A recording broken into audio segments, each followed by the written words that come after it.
This is the chicken recipe I make on repeat. I call it last minute chicken because it takes 5 minutes prep, 10 minutes to cook, and dinner is ready.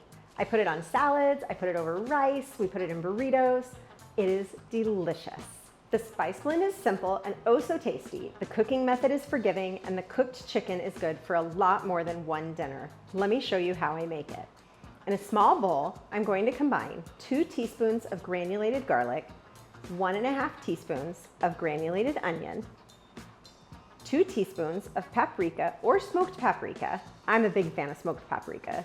2 teaspoons of dried oregano, 1.5 teaspoons of freshly ground black pepper, and 1 teaspoon of kosher salt. I'll stir them together and then sprinkle half the spice mix over 3 pounds of boneless, skinless chicken thighs. Then I'll just flip the pieces over and sprinkle the rest of the spices on the other side. Rub it in with my hands so that every piece is well coated. Then I'll heat a nonstick grill pan over medium heat. I'll drizzle some olive oil in the pan and place half the chicken in the pan with a little space between each piece. Crowding the pan will kind of steam the chicken instead of searing it, so I like to leave some space between each piece. It's always better to cook in batches. Now, here's the most important part. Don't touch it for 5 minutes. The urge is there, seriously, you wanna check on it, but you really don't have to. You want those grill marks, and the only way to get them is to leave that chicken alone while the heat does its work. Now, next most important part.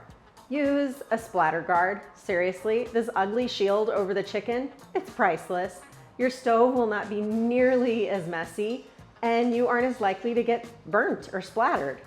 After 5 minutes, flip the pieces over and cook for another 3 to 5 until each thigh is cooked through. I'll transfer the cooked chicken to a plate and just repeat the process with the rest of the chicken. I'm gonna let the chicken rest for 5 or 10 minutes before slicing it into strips for a salad. Resting time lets the natural juices redistribute evenly through the meat. If you've ever sliced cooked meat and seen the juices leak out all over your cutting board, that is why the meat is dry and it isn't nearly as nice. This recipe makes about 10 servings, and that's intentional.